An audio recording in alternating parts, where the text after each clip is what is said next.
Welcome to Pieces for My Puzzle. I am your host, Nikki, and I'm excited to be sharing with you my life with a son on the spectrum.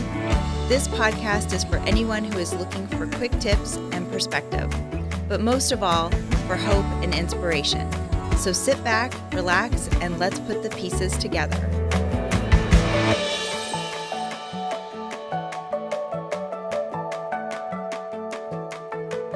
Hello and welcome back to another episode of Pieces for My Puzzle. I am your host, Nikki. Thank you so much for joining us today. Last week we spoke about how to help your child with transition and how to focus on one goal at a time. This week we are actually going to talk about how colors can potentially help your child with how they are learning, whether it be at home or in an educational environment. I recently came across something interesting within my research. I was reading several articles, and I came across an interesting article about color preference with kids on the spectrum, and I found it to be really interesting. I will read part of that research to you in just a few minutes, but I thought it was interesting in the sense that neurotypical kids usually prefer red and blue, according to this article, and if you look at cartoons or certain images for kids, you'll see a lot of red and blue, which I thought was interesting. And they have started doing some color research on this research article that I read, and it has shown that kids with autism typically actually have a different type of color preference.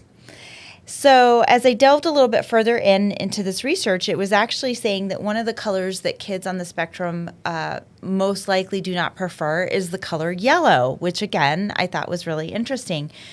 And they actually have a different preferred color over red and blue compared to neurotypical kids. And so I thought I would delve a little deeper with that aspect with Drayson. So can you guess what color is preferred for kids on the spectrum? It's actually green, which I was, again, really surprised. So if you think about it, though, the speculation is not just about noise or light or other types of things that can trigger sensory, but it could also be color, which in some ways we think that that's really crazy to think about, but it's really not. And if you think about different variations, some noises can seem really magnified or distorted for kids and lead to sensory issues. The lights in the room, if they're too bright or if they're too soft, can also cause a reaction sensory-wise, and even to the touching. Sometimes light touching can even almost seem painful or uncomfortable, and that can also lead to a sensory issue. So why wouldn't colors also have an effect with people on the spectrum? The research suggests that using an unfavorable color may have a response, some sort of inhibitory response for kids on the spectrum, leading to those sensory behaviors or issues coming out more. And the research also suggests that using suitable colored materials could enhance task performance and their reading ability, which really caught my attention because Drayson has very much struggled with various types of struggles in school, and particularly dyslexia. And as I've mentioned in previous podcast episodes before, he is dyslexic. He also has dyscalculia and dysgraphia.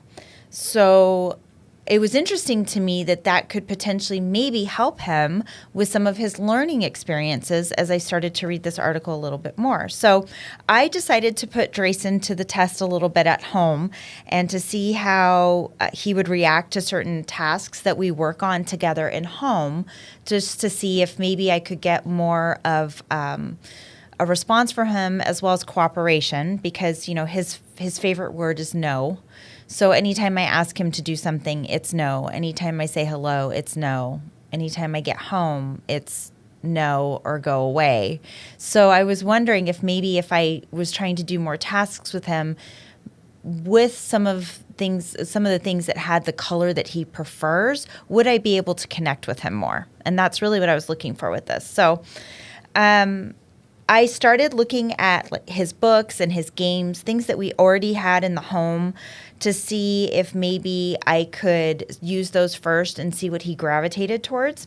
So, like I said, I started with games that had more blues and greens in it to see if he preferenced it. And he went towards orange a lot, which was not actually in this research study. And it was a very small study. So I think that this is something that needs to be explored a little bit more. But he gravitated more towards green and orange, which I, again, thought was really, really interesting. So I also noticed that he loves playing his Switch. He loves playing Mario Brothers. And he prefers Luigi, which Luigi has more of a green outfit. And so I thought that was interesting as well, too. I started to just pay a little bit closer attention to things he was watching and games he was playing also on his Switch.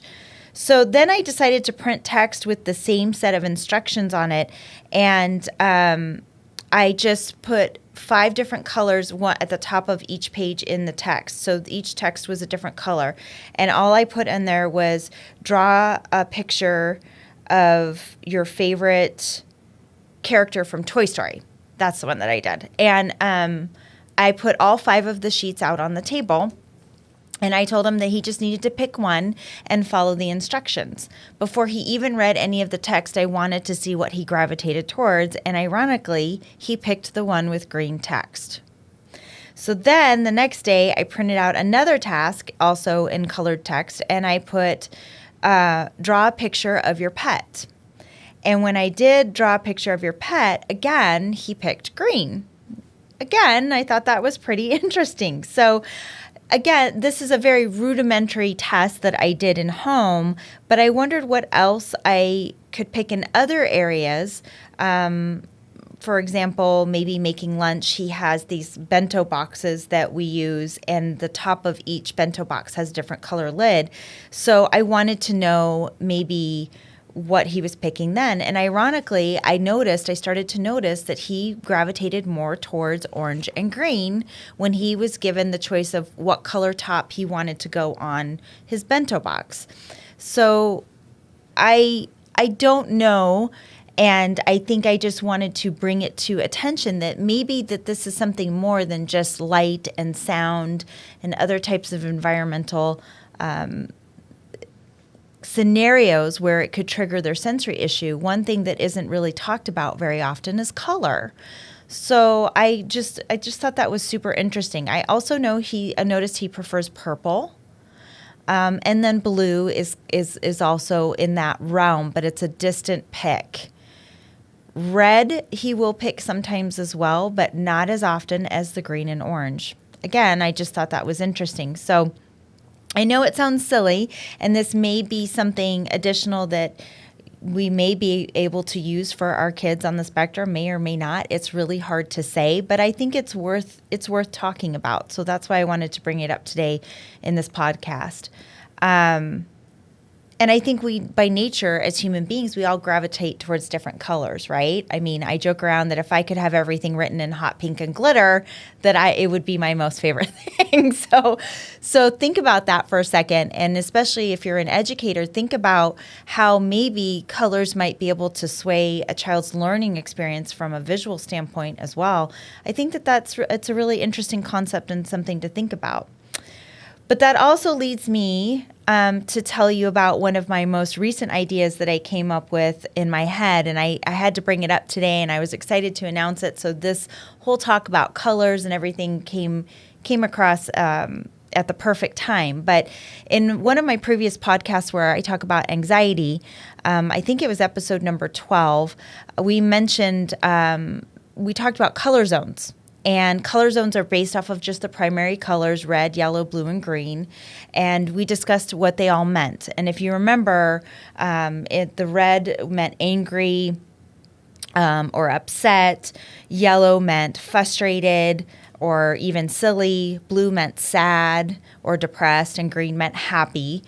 And I remember that we started using color to identify Drayson's emotions, which was really, really interesting to me. But he identified more with emotion by color than he did by words. And that's how we were able to start identifying some of Drayson's emotions. So anyway, Drayson, I remember one day he was really, really upset. And I was also having a really rough day, so I was trying not to let him feed off of me. But he proceeded to tell me that he was in the red zone. And I could feel my anxiety kind of spiking, and I was trying to get through the day. And at the end of the day, he said to me again, you know, we always discuss or talk about how was your day, and we review how the day was. And he told me that he was in the red zone that day. And again, as I mentioned, I had a really rough day as well. So I jokingly said, as I was in the kitchen walking towards a red bottle of wine, I said to him, well, I know, Mommy's in the red zone too. And I proceeded to open a glass of, I proceeded to pour myself a glass of red wine.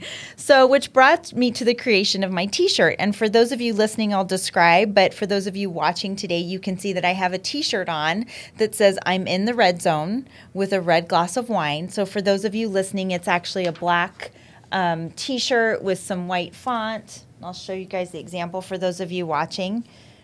And it has a little red wine glass on there. Isn't that cute? And so that's my version of me being in the red zone. And it became such a popular expression in our household and with our friends and family and our community that I ended up creating this t-shirt. So if you are interested in getting your hands on one of these cute little t-shirts, you can email me at info@piecesformypuzzle.com. We are charging $25 for the shirt plus shipping. So if you would like to, please feel free to send us an email and we'd love to ship you one. This concludes our episode for today. If you have a story about your child that you'd like to share with us on the show, or even if you're curious about hearing maybe about a topic that you haven't heard about already or a question that you may have, feel free to email our show at info@piecesformypuzzle.com. If you like what you're hearing, please like and follow us on Facebook and Instagram, and feel free to subscribe to our YouTube channel as well at Pieces for My Puzzle.